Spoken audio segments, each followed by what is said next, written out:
Welcome to the Cardinal Squad Show. My name is Benjamin Garcia, host of the Ben Garcia Show, host of Locked On Phoenix Suns. The Cardinals are entertaining Klint Kubiak. Is there a chance they actually have a shot with him? We'll talk about it.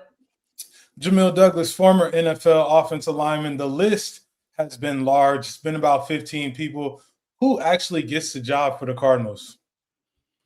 Alex Clancy, Locked On Cardinals. Who has a better chance of being the quarterback for the Arizona Cardinals next year if it's not Jacoby Brissette? Kyler Murray or Kirk Cousins? Let's get it. I'm going to throw up. Do the intro. I don't want to talk about it anymore. Rise up, Red Sea. It's the Cardinals Squad. Everything Arizona Cardinals every week. Covering all the big hits and game-changing plays from the Valley of the Sun. The way only the Locked On Podcast Network can. Gear up and squad up. The Cardinals Squad Show starts now. What is up? Welcome to the Cardinal Squad Show. Wherever you may be listening, however you may be listening, thank you so much for making us and this show a part of your day. Wherever you might be listening, thank you for doing so. A reminder, Locked On Cardinal Squad Show is free and available on all platforms, including YouTube. So click that follow or subscribe button. Do what thousands of Cardinals fans have already done. Become an everyday and get locked on the Cardinals right here each and every day. Today's episode is brought to you by FanDuel. It's the last call for football on FanDuel. If you're a new customer, bet just $5 and you get $200 in bonus bets if your bet wins. The Cardinals, they decided, on Tuesday when we did this show, we were surprised that they didn't hire Mike Lafleur on Monday. We thought there was no chance it would be here on Friday, and we're talking about a potential hiring of someone different. But then the report came out Wednesday. I guess the date at Steak 48 didn't go as well as we thought with Mike Lafleur. They are now meeting with Klint Kubiak for God knows what reason. Clancy, I heard some of your show when this stuff came out, but for the people that didn't catch it, what were your thoughts when you saw the Cardinals are going to be interviewing Klint Kubiak? Did you think it was as insane as most people are making it out to be? No. I think that the Cardinals are chasing their own tail. Mike Lafleur either didn't, the only asininary that'd be going on right now is if the Cardinals didn't offer Mike Lafleur a job. If they were like, well, let's wait for Clint. It's like, okay. So you're going to jump on somebody else's meeting in Seattle on Saturday, the prohibitive favorite who has a 24-mile lead in a 26.2-mile marathon that you're just starting to try and get him, okay? The only thing that I think could get the Cardinals to get Clint Kingsbury, good Lord, Klint Kubiak to be the Arizona Cardinals head coach, does it not piss you off that two of the last three head coaches would be a guy whose first name starts with a K that should have been a C? Like, that doesn't piss anybody off? Come on, dude. Kind of. That irritates. Now that you say it. The only thing that would keep Klint Kubiak from the Raiders job, which can mean going back to Seattle or taking the Arizona Cardinals job, is if he doesn't think Fernando Mendoza is the guy. That's the only thing. Because if he doesn't think Fernando Mendoza is the guy, you ride with Jacoby Brissette for a year, then draft your guy out of the 13 quarterbacks that are coming out in 2027. I find it far-fetched, but I think the Cardinals have to do all their due diligence because they're running out of real estate. They're between a diamond and a diamond, not even a rock and a hard place at this point. Yeah, I agree. I think it's a huge gamble. The only way that I feel like the Cardinals let Lafleur walk out of the building is that they feel like they have a really good shot to land Kubiak. That would be the only thing that justifies, not hiring a coach this week. And so I think that they're gambling on what Clancy said, is that he doesn't think Fernando Mendoza is the guy.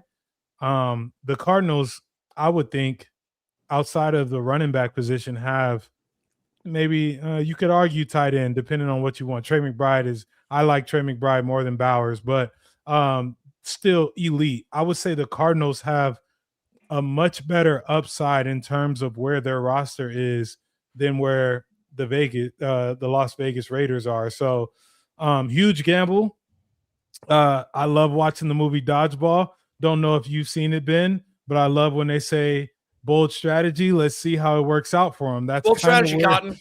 See how it plays out for them. That's kind of where the Cardinals are. This is everyone's watching, and they must have a really good feeling that they're going to land their guy if they let Lafleur walk out the building. I don't have good analysis for this. I just think the Cardinals are stupid. I think you guys went a really long ways of saying that the Cardinals are just kind of being dumb. Every report, there is not one report out there. I haven't seen one that says, it's a 50-50 shot he could go to either team. It is almost, from everything I've seen, Tony Pelini, who said that if he got the Cardinals job and not the Raiders job, he would go back to being Seattle's OC over the Cardinals. And then you talk about Tom Pelissero's report, Ian Rappaport's report, Jeremy Fowler's report yesterday. It's Klint Kubiak's job to lose with the Las Vegas Raiders. This is the question I need answered, because I think, us three knuckleheads together, we can figure this out. Why do the Cardinals think they have a shot here? What's the play? Like, I know I get the bold strategy cut. I totally understand the reference, but like, I can't go down that rabbit hole. I've thought about this in numerous different ways. What is the way that they think that they could land Kubiak? Why are they doing this? Why are they of the Raiders? Outside of the Raiders, is that what you're saying? Raiders, Cardinals, yeah. The roster. And the Raiders are dumpster fire too. Yeah, it's like the Raiders are this stable organization. No, I totally agree with that. I don't think the Raiders are great, but every literal reporting is he's going there. Why would he choose? Here's just so we're clear where I stand. I think he goes back to Seattle before he goes. Why back did he to take a meeting with the Cardinals? He could have said leverage, more money. No, not with Michael Bidwell. They're about to play in the Super Bowl. Yeah, like he doesn't need any more leverage. Yeah, hey, Robert Saleh just did it 2 weeks ago with this team. No, not like this. Not like this. No, there was a rush right after they lost. After the 49ers lost, he had nine teams. Whatever, dude. Like that's not. This isn't that. He is the prettiest girl or guy at the bar at 157. That's what this is. That's all this is. Klint Kubiak is not a great option at head coach. He's the best available option still. Okay. So let me ask you this. Let's go more big brain here than just nobody knows what the hell's going on. The national reporting is as such because the Cardinals don't tell anybody because they think they're smarter when they're actually dumber. Okay. Let me ask you this. Clint, I can't do it with the K. I can't do it with the K when it's supposed to be a C again. I can't do it again. But if Seattle wins the Super Bowl, he could take the Cardinals job. If Seattle loses the Super Bowl, I think he takes the Raiders job. There's so many different things. After you win a Super Bowl, everybody scatters. It's like, who cares? You're going to run it back and try and do it again? That's boring. I'm going to go be a head coach. I don't know if I'm sure. Do you think he'll make a decision before the Super Bowl? Like he doesn't owe these teams anything. Yeah, if I was him, I wouldn't. If I was him, like if they win, if they beat New England, I could see him getting the hell out of there. It's like I could live in the sun. I could live with no state income tax. I could play golf in Arizona and Vegas. Like, I don't know, man. I think that a huge part of it. Yeah, I'm not really trusting the whole national media thing. I mean, none of us. I don't know if you guys did. I had no hunch that Todd Monken was going to be the head coach of the Browns. And I don't even know that the Browns know that they hired Todd Monken until he walked in the building. But that's funny. Like, I just don't trust, what's given to us in terms of the media. I do think that I think the Cardinals job is more attractive than the Raiders job. That being said, I think win or loss, if I'm Klint Kubiak, I'm staying with Seattle. Even if they win 100%. Win or loss, because of the weapons that you have, because of the defense and the coaching staff that they've kind of built around, like your window has now opened. You win the Super Bowl, even getting to the Super Bowl, but you win the Super Bowl. Now you have this window that I feel like you almost have to maximize on as an offensive coordinator. Yeah, I can appreciate that. I mean, you could Josh McDaniels it, sure. I mean, but there's very few OCs that just stay. Yeah, he's the only one. Eric Bieniemy stayed, for years because he had Patrick Mahomes. It's like it's not going to be better than this. Maybe Klint Kubiak sees the grass is dead on the other side, and there's no reason for him to go anywhere. Maybe I just don't know. And BA with Tyler's is probably my best friend on this network. I've talked to him about this. He put up the thing. He said Klint Kubiak's not ready to be head coach. most coordinators fail at being a head coach. Most. It's a completely different job. It's like, okay, I'm a server at a restaurant. Then you get asked to be a manager. It's like, oh, you're the best server. Then you're going to be a manager. You're a terrible manager because it's a completely different skill set. While it's kind of the same, you're doing it's personality management as much as it is play calling. It's a completely different thing. So not everybody's done for it. Not everybody's made for it. I feel like I'm living in a different planet when I talk about the leverage and money thing, because the Cardinals have been used for leverage and money on multiple different instances, whether it's dating all the way back to Peyton Manning or Sean Payton just a couple of years ago, or just Robert Saleh the other day, who spent one interview with the Titans and then decided they were going back and they decided they were not coming to Arizona to interview for that job. I think it does make sense for Klint Kubiak for Klint Kubiak's agent to generate a market that, hey, who knows? We might go to the Cardinals, give us that extra whatever it might be, and get whatever. I don't know what the Raiders are holding on to. It might be nothing. We really don't know. But having another team there, because the Raiders can say, okay, well, like, we don't have to give you that. You could go back to Seattle. I think they're competing with Seattle and the Cardinals. Again, strange way to look at it, but the Cardinals have been used for leverage for so many different times. I don't get it. Do you guys think, do you guys think the Cardinals actually have a shot here? Do you guys think the Cardinals think that they actually have a shot here? And then do you think that too? No, I don't think that the Cardinals think they have a shot, but I think that they are, like, it's a bold strategy. It's a bold strategy. And if they can do it, kudos to the Cardinals. Like, I think you're seeing them. I think we now know who they've zeroed in on as their head coach. I don't want to compare this to, Robert Saleh. Robert Saleh made a smart move. The Titans have their quarterback for the next however many years they want. The Cardinals isn't that. Like, whoever takes this job knows that it's going to be a down year.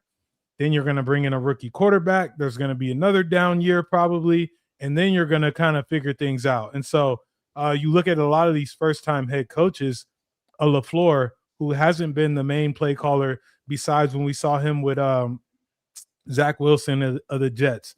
I think the job is a little intimidating to him, and I think if things don't get put out the way that he wants them, it could deter him away from taking the job. I think Kubiak, if he wins a Super Bowl and he doesn't decide to stay with them, I think he has enough juice to say, I'll figure this. They know I'll figure this thing out at some point in time. Yeah, I mean, that's right. Like, I think there are a couple misconceptions that have been exacerbated in the media. One, Tom Brady's with Vegas. Who cares? You think Klint Kubiak cares? Like, matters truly. A little. Like, matters a little. Why does it matter though? Because if that was the case, if it mattered, Brian Flores wouldn't have went back to Minnesota. Brian Daboll wouldn't have took an offensive coordinator. Like, all of these guys would have gotten a job in Vegas. It doesn't matter. It doesn't matter. I would agree. Well, hang on. It's one. That's one. Number two, they've got the quarterback and the money. Yes, they've got $87 million. The Cardinals have $35. You don't know what Fernando Mendoza is. Okay, you have the number 1 overall pick. That's great. The dude played behind 25-year-olds at Indiana against 19-year-olds who were going to French. The next on Monday, first period. He could very well be Matt Leinart behind one of the best offensive lines we saw at USC. Okay, you have no idea what that is. If Klint Kubiak doesn't know either, you can't take the Raiders job. You can't. And then you look at the Cardinals. Well. The third thing is, like, the Cardinals are so far off. They're so much more dysfunctional than the Raiders. The Raiders have been a laughingstock, period, ever since the Derek Carr 13-3 year when he broke his foot before the playoffs. They've been a joke. So it's just like, and Mark Davis, it's like, yeah, it's Vegas. Yeah, there's no state income tax, but the roster with the Cardinals is better. It's better. It just flat out is. Even offensive line wise. Yeah. All you got is Colt Miller over there, who's injured every year, and Jackson Powers. He's a really good signing. Yeah. Here, so I don't want to get past this without mentioning this. What do you guys think it would take from the Cardinals in terms of control, money, length of contract, for Klint Kubiak to come here? Because he's not coming here for $5 million a year or $6 million like Jonathan Gannon was getting paid, Clancy. He shouldn't get any control. He's a first-time head coach. You got to earn this What do stuff. you- Like, I don't know what people think. It's like Sure, we can, but what do you think? We know he's going one to get more dollar something. than the Raiders offer him. That's it. Whatever the number is, it's got to be more than that. What do you We don't think know. that We is? don't know what coaches make, unless you're John Harbaugh that's making 20 mil a year. I think Ben Johnson got 15 million Yeah, a year. Let me so check. it's just like Jonathan Gannon's going to make more as a coordinator for the He got Packers than he did last 13. year. He got Yeah. 13 million a year. Do you think it's, let's say, do we think I it's 10 wouldn't pay million either of plus? these guys 13 mil. Yeah. Wow, I would. Oh God, I would in an instant. Who cares? The contract thing with coaches is so overblown. It doesn't go against the contract or against the salary cap, and it ain't my money. I don't care. You can give him $20 million Yeah, a year. but that's not the point. Michael Bidwell is stingy. That's part of the plot. Yeah. You can make this stuff up. This isn't Madden. You can make this stuff. You Yeah. can't make that's not. I wouldn't. if Jamil, I what do you called think? Bidwell, I just I can't. don't know. I don't know price wise. I think Ben Johnson's body of work allows you to be kind of flexible with that number and say, yeah, he's proven. We know what this guy can do. Both of these guys, I mean, I'm not saying that they're not proven, but to give Ben Johnson numbers, I don't know. I think Klint Kubiak is a great option. I just don't know if they'll land him. Yeah. All right. Well, let's talk about who they are going to land, because Mike Lafleur is still in the room after being wined and dined by the Arizona Cardinals. Is it his job? What if Mike Lafleur just says, all right, I'm done? Where do the Cardinals go from there? It's deeper than just Lafleur. Let's talk about that next. Today's episode is brought to you by TurboTax. Tax season doesn't have to take over your life. This year, TurboTax is making it easier than ever to hand things off and move on with your day. With TurboTax full service, you can have your taxes done for you by a trusted local expert, start to finish, without the stress or guesswork. Instead of spending hours trying to figure out forms, you can meet with a local TurboTax expert in person or connect online. They handle everything from W-2s to self-employed forms and work to get you every deduction. You can upload your documents, go about your day, and get updates right in the TurboTax app. It's a huge time saver and gives real peace of mind knowing an expert is handling everything. For a limited time, you can have your taxes done by local TurboTax expert for just $150 all in if a TurboTax expert didn't file for you last year. Just file by February 28th. Take taxes off your plate and get back to your life. Visit TurboTax.com/local to book your appointment today. Hey, listen, I'm not going to miss the content the Arizona Cardinals if it continuously, or I'm going to miss the content the Cardinals have been giving us over the last couple of weeks. Like, at least we know it should be coming to an end, and this feels like the end game. I've been saying that for almost a week now. Maybe it's not the case, but the Cardinals have Mike Lafleur there. You guys don't seem like you're even 50% sure they're going to get Klint Kubiak, but you seem more optimistic than me. I think this is a complete waste of time. But who do you guys think ends up getting this job, Clancy? Vance Joseph. Vance Joseph. Because here's the thing. Let's do two big brains in two segments. This is what I see. Vance Joseph was the odds-on favorite by many for the first week and a half of this cycle, right? He was minus. It was minus 150. And then he disappeared. Has he done anything wrong since the beginning of the playoffs? No. They had a great run in the first half, and then it turned into a snow globe in the AFC Championship game. So you have 10 points. Some of those points were because Jared Stidham just rolled the ball at the 10-yard line for the Patriots. So that means that Michael Bidwell and Monty Osfort were fighting. They were like, Michael was like, I want Vance. Monty's like, nope, you got to go younger. You got to go offensive. You got to get some sort of visionary here. And then he won that battle. Vance Joseph is sitting there. They're not going to have any options when Michael Lafleur says no, and so does Klint Kubiak. So it's going to be Vance Joseph. That's why the odds went from one way to another. And it's so obviously clear to me, even though it seems crazy, and I'm not saying it's the right call, but this is what I read the tea leaves as, from Vance Joseph being the front runner to nothing. And now the Cardinals have nothing, so it'll be Vance. So why do you buy into the betting markets more than the reporting when we know that no one seems to know what the Cardinals are doing? What's kind of your thought process there? You just said it. Nobody knows what the hell the Cardinals are doing. The national media, as good as they are, like, again, Rossini and Schefter and Pelissero and Rapsheet, all those guys have done a great job. They've done a great job. They don't know jack about the Cardinals because they don't pay attention to them 90% of the year because they shouldn't. And then they get little leaks and little breadcrumbs from Gambo probably and other people. It's like nobody knows. Nobody knows. And all of those 3 finalists, 2 of them took jobs elsewhere. Is that right? And Mike LaFleur is the only one left. So it's like, I take that with a grain of salt. I'm not saying it's the right call, but if you ask me who I think is going to be the head coach for the Cardinals after what's gone on this cycle, yeah, I think it's going to be Vance Joseph. I don't think you're rooting for Vance Joseph, but the worst part is I don't actually think you're crazy. Jamil, what do you think? Who do you think is going to win this job? I mean, he just did a great job of convincing me.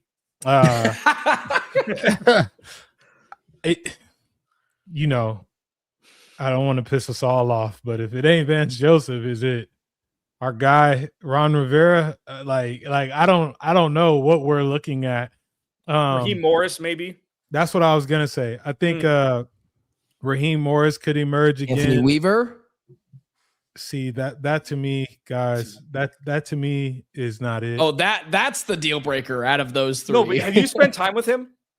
No, a little bit, but not enough to. Because you said no right away last week or Tuesday when we brought his name up also. I just don't see it in terms of, are we saying that the Dolphins defense has been elite? If that was the case, then Campanile, I would have laid out the red carpet for Campanile to be the head coach. I think it's going to be, if they don't land, LaFleur or Kubiak, it's got to be a Vance Joseph or it's got to be a Raheem Morris. I think Raheem Morris is in the position of waiting to see who gets hired. If it's someone from the Rams tree, he's either going to go back to the Rams or he's going to, take part in that person's journey at the Cardinals. And so, yeah, I mean, Vance Joseph seems like the guy that they couldn't agree on, but was probably the safest option in terms of Monty and Michael Bidwell. I think, Michael Bidwell probably loved him. Monty was like, I think we should go younger or, somewhere else. And so I think that's the guy that's going to be, I think he's going to get announced as the head coach because both of these guys are going to leave the Cardinals high and dry, if I'm being honest. Why? Wait, why is Michael? Okay, wait a second. Let's get into that. Why do we think, because Clancy mentioned that too. Do you guys think it's more Mike LaFleur saying, I'm going to think this one over with my family, or the Cardinals saying, hey, sorry, buddy, we got, the new Hawk Girl coming in on Friday. Cardinals ain't in the position to do that. And if they are, he's more insane. Is Mike LaFleur in a position to do that? Yes, because he can go back to Sean. He can coach with Sean McVay for as long as he wants. They're like best friends. That's right. That's right. But couldn't he do that anyways? When the Cardinal, when if he fails with the Cardinals, wouldn't Sean McVay take him back anyways after a while? Sure, I guess. But what does that have to do with anything? What does that have to do with now? We're talking about. I guess my perspective is he's an offensive coordinator that doesn't call plays. Like the reasoning why we all that's exactly why he's staying, because he's an offensive coordinator that doesn't call plays. That's exactly why he's staying under McVay. But he's not in demand this year because the Cardinals are able to get him. Why would he be in demand next year if he's still not calling plays? In fact, the guy that's more in demand, he scored more points than anybody this year. Yes, but he didn't call the plays. But he was a part of the offense. It's different. Like he's only in demand for the Cardinals. No one else. So that's wait. So are you guys taking this as he's more than comfortable being an OC? He's not really interested in being a head coach. No, I'm saying he's not interested in being a head coach for the Cardinals. Exactly. Well, I don't think that's necessarily crazy. But my point is, you think next season he'll be in higher demand? No, I think there may be more attractive landing spots next offseason. It's different. I mean, I don't think that's crazy. I don't think it's crazy. The Cardinals are the least attractive of, bottom 3, and those bottom 3 were available this year. So listen, we're going in circles here. It's like, it's kind of on brand. for It's this not. for this Well, for this, one of us. for the organization. It is on brand. Yes, it is. When it comes to this, you got to hire Vance, bring Cliff in as the OC, and keep Nick Rallis. I think that's the win. Have Kyler run it back, and we can all just quit. Be like, I'm done. I'm at peace with not talking about sports anymore. No, I mean it's like For a second, I thought you were being serious. no. I mean, I don't think it should be Vance. I think it's gonna be very difficult to sell that it's Vance. But what I'm just looking at actions of other people. And the fact that it's so quiet about Vance Joseph, it's just like that. They haven't said he's out of the running. So, I don't know, man. Hope you don't. Okay.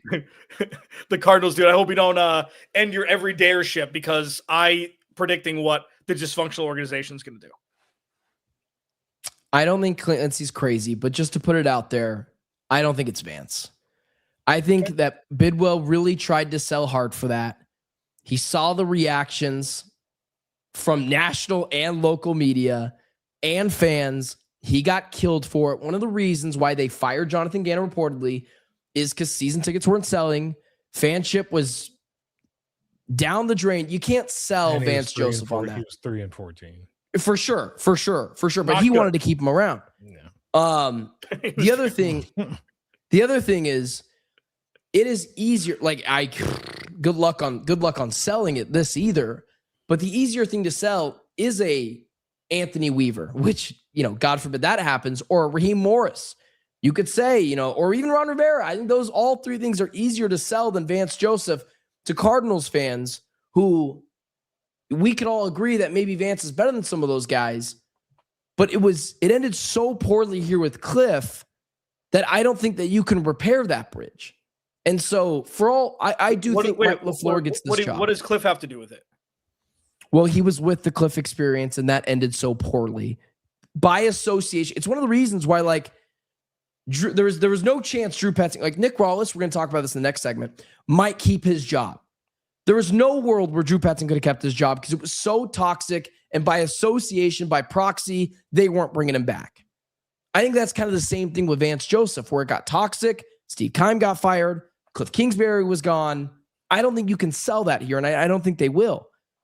I do think Mike Lafleur does end up getting this job, but with every second that passes, I fear we're going to see an Ian Rappaport tweet that says, after doing enough coaching interviews, the Rams have decided to pay him a little bit extra, and he's going to come back and be the offensive coordinator next year. I worry about that, but I think for now, I think he's still the guy. And I think Connor Orr reported that today too. Also, something I wanted to mention, that Ron Rivera from Albert Breer, their meeting lasted 7 hours. Just wanted to throw that out there too. It was 7 hours long from Albert Breer of Sports Illustrated. Dude. So yeah, I do think it's Mike. Yeah. You guys think Mike will stick around? I don't know at this point, Ben. I don't even know what you just said this last 5 minutes. Listen. I don't know. I could sit here and tell you a name every time Thanks, you ask. Andy. I really appreciate it, brother. Every time you ask, I could say a name, but at the end of the day, I really don't know, because to me, if it was Lafleur, you would have hired him after your 2-day staycation. Right. And so it's not Lafleur. There's nothing that's going to happen in the next couple of days where they say, oh, we hammered this out and it's all good. It's not Lafleur. And if it is Lafleur, then I'll look stupid. But hey, it's not Lafleur. Yeah, because there's no way it could have been palatable for Mike Lafleur. It's not Lafleur. So for the Cardinals, one of two things happened. They made him an offer, and he said, let me think about it, or no. Or they didn't make him an offer, and now they're meeting with Klint Kubiak. There's no way they made him an offer. He said yes, and we don't know. That's what I'm saying. So that's it. So that's why I would lend to agree with Jamil that it's not Mike Lafleur, because we would have known already. We've waited what seems like 6 months after the end of the season. That's not over, I know. But since their season ended week 18, it's like you can go and ring around the rosy and stuff. Normally it's Occam's razor. Normally it's the simplest reason is the actual thing that's happening. Michael Bidwell flubbed it. They're trying to save it with Klint Kubiak. Then they're going to hire their 9th option because nobody else will take the job. We try to go rainbows and butterflies here. Every minute that goes by that they don't have a head coach, it's more and more difficult to do that. And this is what, the fifth show or sixth show we've done this where they haven't had a head coach. Yeah. But they know they can't get Clint. There's like the We don't reporting. know that. We don't know that. I guess. I mean, I can't really argue. We just said that the reporting doesn't. We don't know that until it happens. We know that Michael LaFleur was here and now he's not here and he's still not a head coach. We don't know what happens in Seattle. Maybe Michael Biddle wows him. He wears a brand new bow tie and he wears his shiny shoes and they get him signed. Who the hell knows? It's going to come down to if he wants Fernando Mendoza. If he doesn't, does he want to go back to Seattle? Does he want to see if they win a Super Bowl? If they win a Super Bowl, will he coach the Cardinals? That's the only way it's going to happen. But we don't know. We know that we don't know yet. Otherwise, they wouldn't be meeting. Yeah, I'm not going to drink the Kool-Aid that far. I think it's still LaFleur. I'll let you guys side with Vance. But I understand why you guys are going there. But I will cite what I said last week when we thought it was Vance then. I don't think Michael Bidwell. I think he's stupid. I don't think he's that dumb. Hashtag analysis, Clancy. That makes sense. I did that. Well, it's hard. I get it. It's hard to piece it all together when we don't know what they're doing. But all I can do is read the tea leaves like Clancy's doing. All the reporting is saying that way. But again, you could go either way with it. I am chasing my tail at this point. Okay. Jeff Rodgers has left for the Buffalo Bills. Drew Petzing has left for the Detroit Lions. Nick Rallis, sweet Nick Rallis is still here. Will he be the defensive coordinator for the Cardinals next year? Should he be the defensive coordinator for the Cardinals next year? And are the Cardinals just going to force him on whatever head coach they bring in? Let's talk about that next. Golly, I am exhausted. But not exhausted about talking about our sponsor, Indeed. If you have ever hired someone who looked good on paper but wasn't the right fit, you know how important that is when you want candidates who truly match what you're looking for. Trust Indeed sponsored jobs. Hiring Indeed is all you need. Stop struggling to get your job post seen on other sites. Indeed's sponsored jobs put you at the top of the page and help you get the right candidates faster. Listen, if I needed someone for this show, I'd go straight to Indeed and be very specific about what I need. Real experience, not just some resume buzzwords. Instead of struggling to get your post seen, Indeed sponsored jobs helps your listing stand out and reach quality candidates faster. Sponsored jobs boost your post to the people who are the best match for your role, and that makes a massive difference. According to Indeed data, sponsored jobs posted directly on Indeed are 90% more likely to report a hire than a non-sponsored job. Some spend more time interviewing candidates who check all the boxes with less stress, less time, and more results using Indeed sponsored jobs. Listeners of the show get a $75 sponsored job credit to help give your job the premium placement it deserves at Indeed.com/NFL. Just go to Indeed.com/LockedOnNFL right now and support the show by saying you heard about Indeed on this podcast. Terms and conditions apply. Hiring, do it the right way with Indeed. All right, so the Cardinals are left with one coordinator left on whatever, the roster, the pay scale, whatever. Drew Petzing went over to the Detroit Lions. He scored a sweet gig with Jared Goff, Amon-Ra St. Brown, and those Sonic and Knuckles over there with David Montgomery and Jahmyr Gibbs. Jeff Rodgers is now the special teams coordinator for the Buffalo Bills and Joe Brady. Little Nick Rallis is here. He is the young, what last year was the spry and upcoming head coach candidate. He is still the defensive coordinator for the Arizona Cardinals.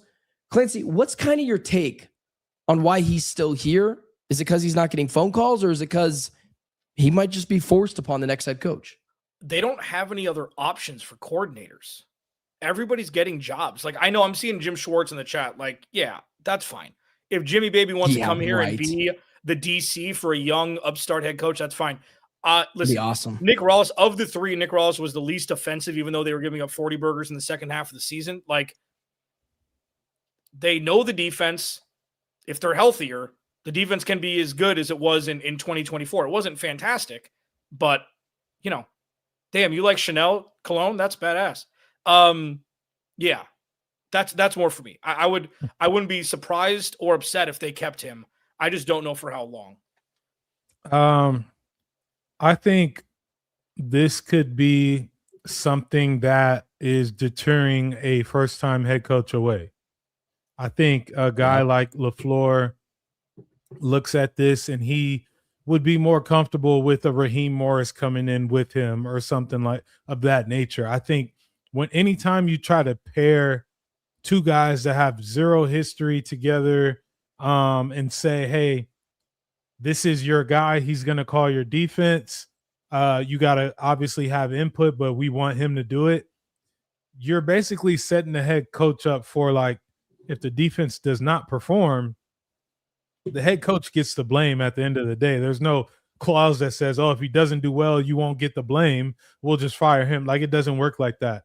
And so the reality of it is like we all talked about, right? Nick Rallis coming into the season was someone that very well respected, still is, but was on the right path to being one of those guys that, calls a defense. And, the Cardinals average, I think, on defense 30 points. They were giving up 30 points a game, about 358 yards a game. And so when you look at that, a lot of guys don't factor in injuries sometimes, but when you look at it, it can be daunting to a first-time head coach that has to come in and say, this is the guy that I have to, depend on, regardless of what he did the year prior. Do you think a first-time head coach should be able to pick his staff? I do. Even what happened with Jonathan Gannon in last cycle?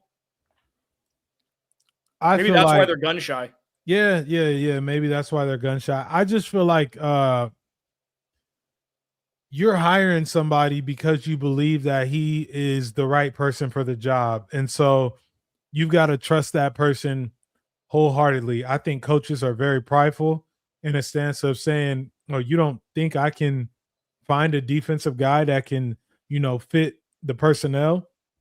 Those type of things may not wear on a relationship early on, but as it gets later and things don't pan out, or there's games where points are given up and a different scheme is ran that he doesn't agree with, those type of things are what starts coming in between management and coaches and ultimately can end in a bad way.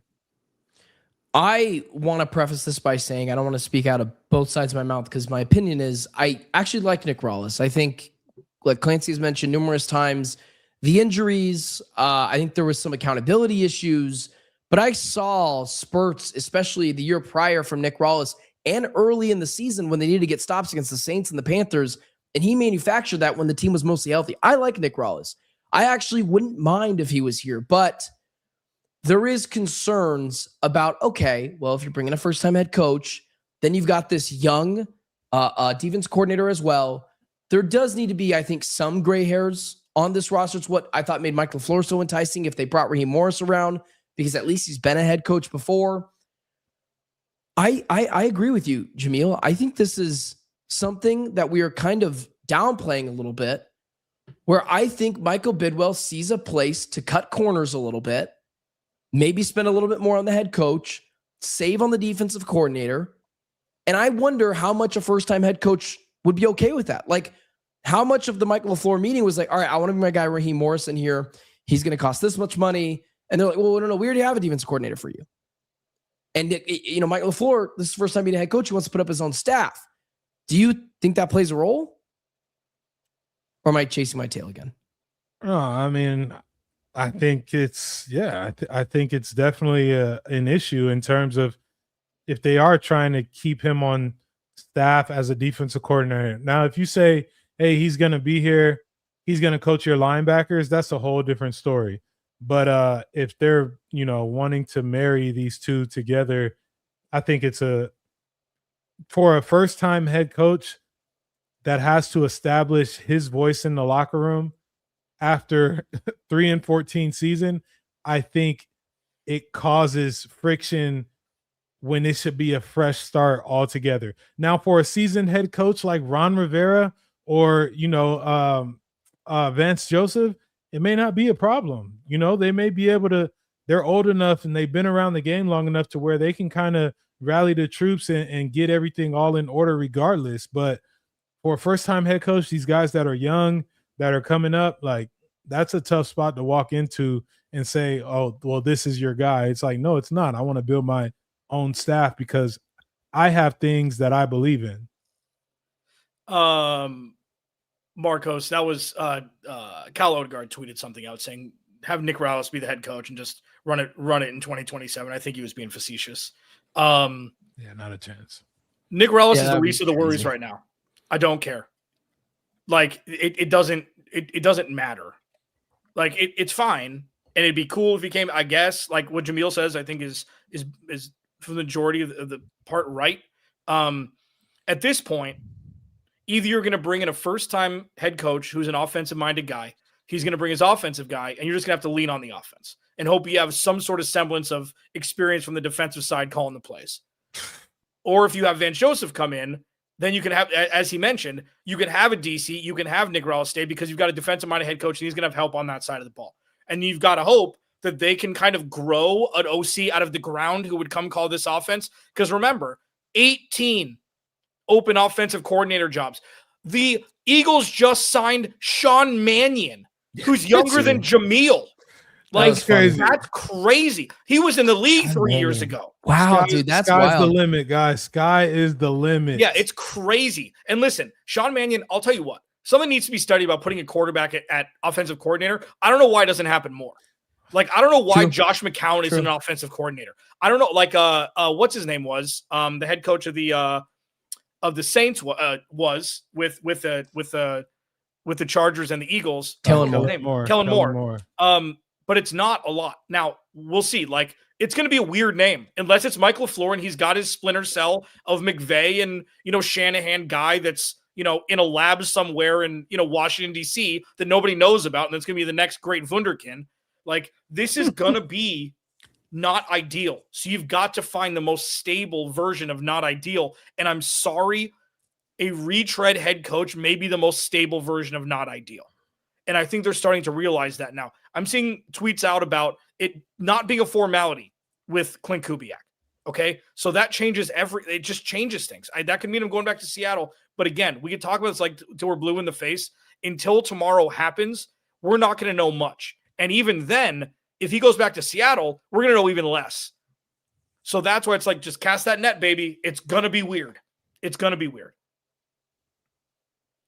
Someone said in the chat, soul pancakes. So Drew Stanton should be considered the OC. What do you think of that? I think he does that dance every time he comes out with the leg kick. Yes, I think average quarterbacks in the league make better offensive coordinators than your guys. I think the worse the better. The worse the better, because some of these guys got too much pride and they think, oh, I could make that throw. Well, and they're on the bench. Kellen Moore was backing everybody up. Like Mike McCoy. Davis Webb. Peyton Manning made Mike McCoy. Peyton Manning should get 20% of Mike McCoy's net worth when he was the head coach in Denver. He made the rest of his career. He got him the Chargers job. It's like this whole thing. So you're right. So the Sean Mannion thing may be poo-pooed now. Good luck with Jalen Hurts. But that Davis Webb thing, that's something that I've thought about. Again. Why haven't the Cardinals brought Davis Webb in? That to me makes zero sense why you haven't done that. Like, it just doesn't. I don't know. I think everything that glitters ain't gold, and you gotta at some point really kind of do your work in terms of who are the hot guys in the league. I think Davis Webb is one of those guys. And that's not just because I was a teammate of his. The guy is truly brilliant in terms of the offensive side of the ball. How do you become so brilliant like that if you're – I mean, like, with all due respect, Davis Webb, he's an NFL quarterback, but he was not good. How do you become so brilliant? Like, how does that happen? Like, it's the same thing in the NBA. Tyronn Lue is not a very great NBA player. He's one of the best coaches in the NBA. No, he's not. Like, Listen, I'll say this. He's Doc Rivers Jr., bro. He's a Ponzi scheme just like Doc Rivers is. Hey, Doc Rivers is terrible. I saw your Doc Rivers tweet. That was great, by the way. That one I do agree with.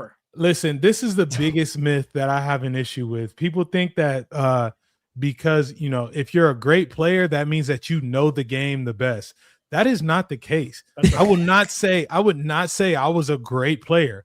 I was a good player. I was a guy that, started games here and there, but I understand the game. And that is not like, we got to get away from that whole, great players understand the game better than everyone. No, they don't. Sometimes talent just takes over. Sometimes ability just takes over. That doesn't mean that they understand the game better than you. Yeah, you can't fake it as a coordinator. Like, you got to be smart. Like, you got to be. I'm not saying football players are dumb. I'm not saying that. You've got to be a different kind of smart, like a social psychology kind, where it's not you as first person, it's second person. Like, it's football is football is your first language if you're a coordinator. Yeah, and then English is second. Yeah, like that's just how it works. Words to live by.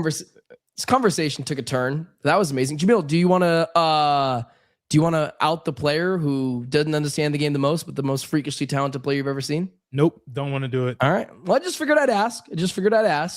Moving on. Kirk Cousins is looking to be Kirk Cousins is about to be released by the Atlanta Falcons. Who is a better start for the Cardinals next year? Kyler Murray, Jacoby Brissette, or Kirk Cousins? Let's talk about it next. Woo! I can feel Clancy wooing out the sadness. It's last call for football on FanDuel. One final Sunday, one last kickoff. The final chance to get in on the action before the NFL season officially comes to a close. This is Super Bowl 60. FanDuel's making sure you're right in the middle of it with a special offer just in time for the biggest game of the year. Whether you're backing the favorite, riding with the underdog, or building one last same game parlay, this is the game everyone's been waiting for. This is where predictions turn into plays, stats turn into storylines, and every snap feels bigger. It's the perfect way to cap off the season and make the Super Bowl even more exciting from kickoff to the final whistle. If you're a new customer, bet just $5 and get $200 in bonus bets if you win. Make it count, because after the Super Bowl, the season is over. Last call for football on FanDuel, the official sportsbook partner of Super Bowl 60. Visit FanDuel.com to get started. Well, we saw this today, broke a little bit earlier. Looks like the Atlanta Falcons are going to eat a bunch of that dead money, and Kevin Stefanski is going to make Kirk Cousins hit the road. Sounds like he's going to be released. Kirk Cousins in Arizona? Clancy, you're the one that pitched this idea. What do you think about it? I thought about pitching it, but I thought you'd yell at me for it, if I'm being honest with you. Well, this is Jamil's fault, because Jamil called this a couple months ago, lest we forget. Yeah. I think it was before the trade deadline. It's like, Kirk, listen, do I think Kirk Cousins would be a better option than Jacoby Brissette in 2026? Yeah. I do.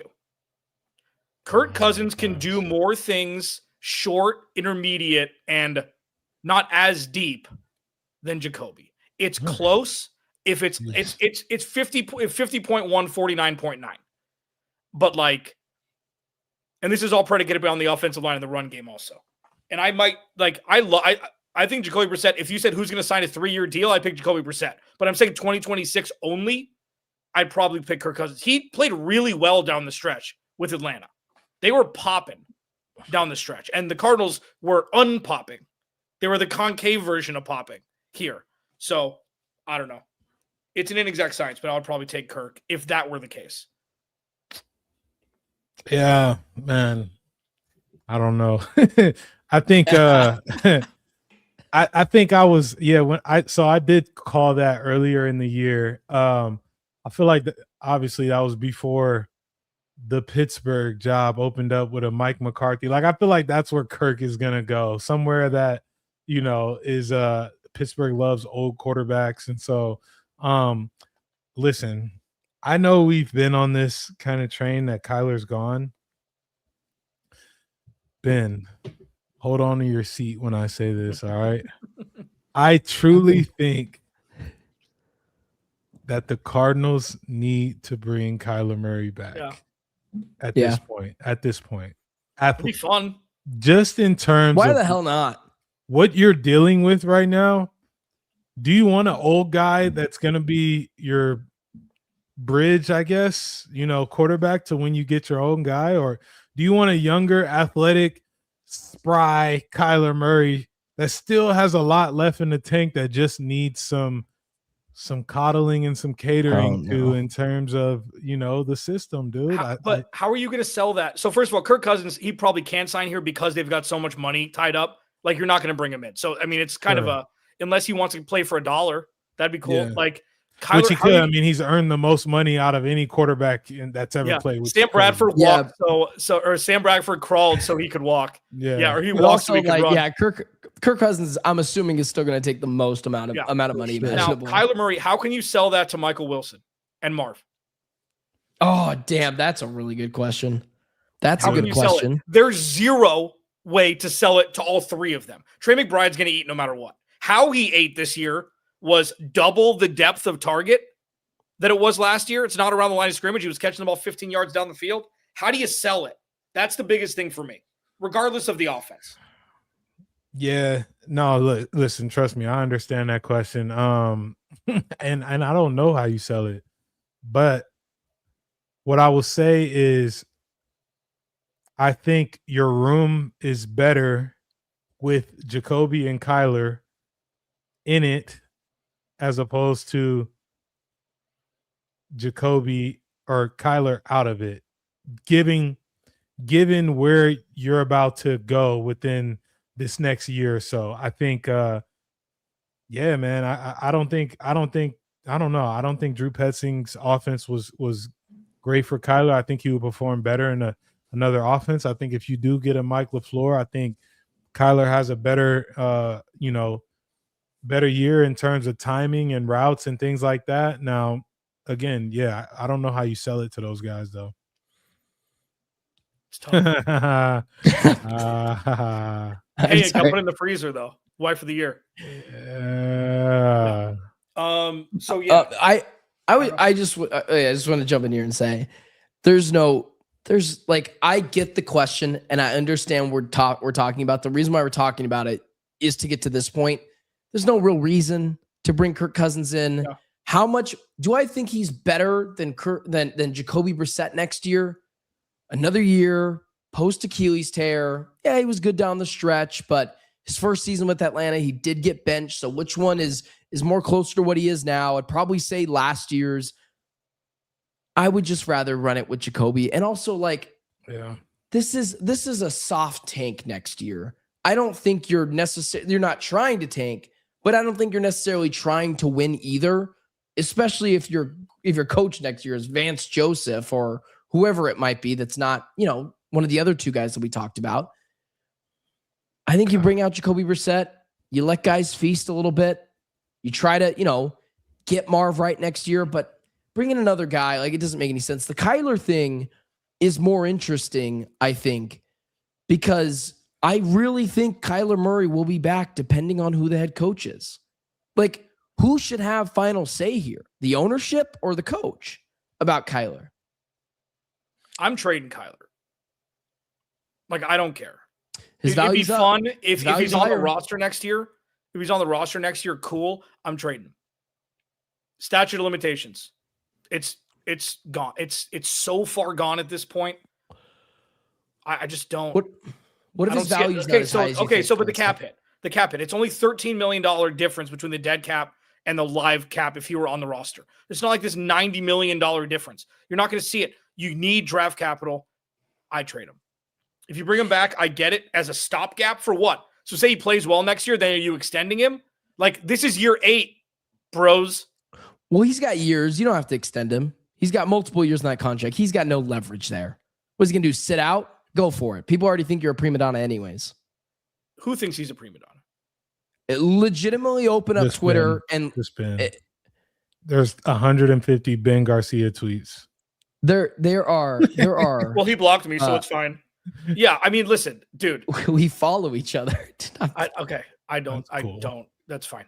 That's cool. So what? I don't.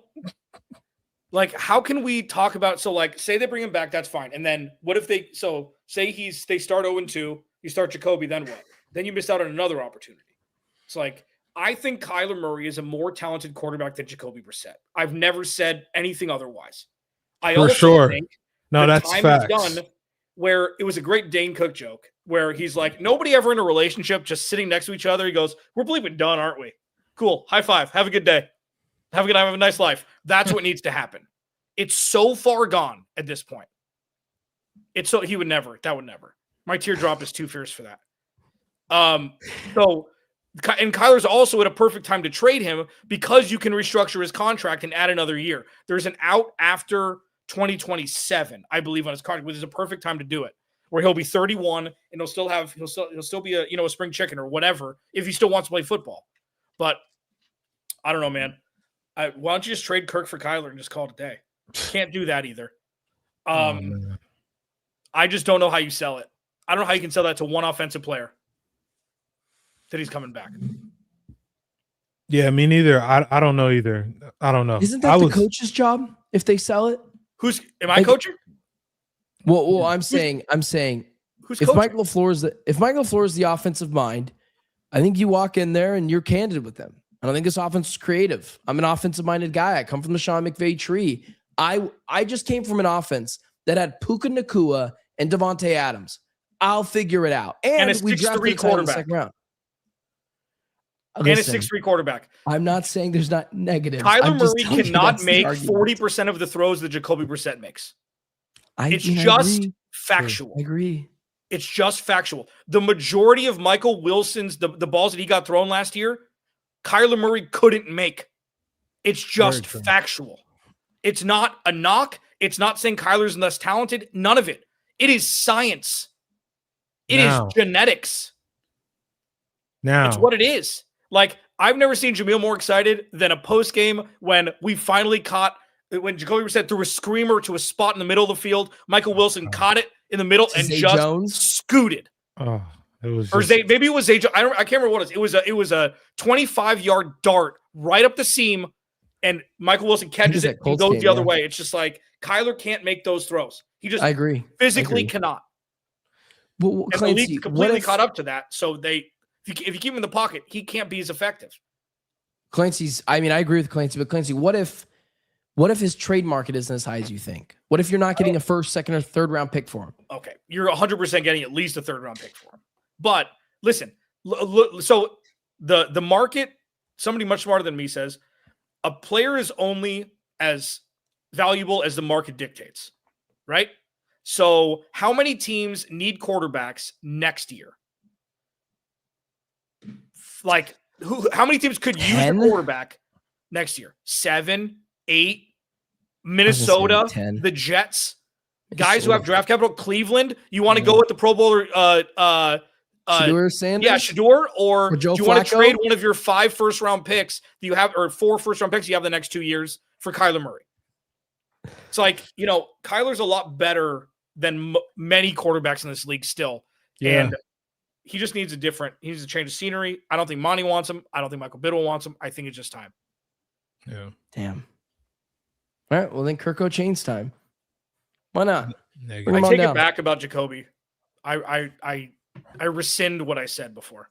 What'd you say? I would take Jacoby over Kirk Cousins. Yeah, I would in a heartbeat. I would in a heartbeat. I take it back. I convinced you. I tend to do that. I didn't even. Kirk is brittle at this point in his career. Like, Jacoby will still stand in there and deliver.